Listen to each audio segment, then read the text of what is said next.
আপনাকে এই পেশাগত প্রচলন মানে ধারাটা প্রচলিত রাখতে হবে। তো এবার এটা ওইভাবে করা যায়নি। আমি মনে করি আগামীতে প্লেয়ারদেরকে নিয়ে ক্লাবের সাথে, একাডেমির সাথে, খেলোয়াড়দের এই যে ফেডারেশন একটা প্ল্যাটফর্ম তৈরি করে যে ব্যবস্থাটা করে, এটা আমার মনে হয় করা দরকার এবং আগামীতে ফেডারেশন নিশ্চয়ই সেটা আয়োজন করবে।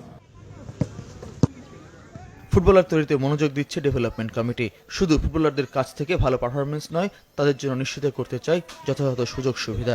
৮ বিভাগে ৮ একাডেমিকে সঙ্গী করে কার্যক্রম বিস্তার করতে চায় ফেডারেশন। কক্সবাজারে ফিফার অর্থায়নে সেন্টার অফ এক্সেলেন্স নির্মাণেও কাটতে যাচ্ছে জমি জটিলতা। কক্সবাজারে আমাদের যে সেন্টার অফ এক্সেলেন্স মতন একটা করার চেষ্টা হচ্ছিল, তো ওটাতে আপনার প্রথমে যে জায়গাটা ঠিক করা হয়েছিল সেখানে জমি নিয়ে কিছু সমস্যা দেখা দেয়। সেখান থেকে সরে এসে এখন যে জায়গাটা ঠিক করা হয়েছে সেখানে অন্য কোনো ঝামেলা নাই। যশোরের শামসুল হুদা ফুটবল একাডেমিতে অনূর্ধ্ব ১৯ দলের ক্যাম্প সপ্তাহ ২-এর, তবে সেখানে অনূর্ধ্ব ১৭ দলের ক্যাম্প মাস ৪ করার পরিকল্পনা ডেভেলপমেন্ট কমিটির। ফয়জুল ইসলাম, চ্যানেল 24, ঢাকা।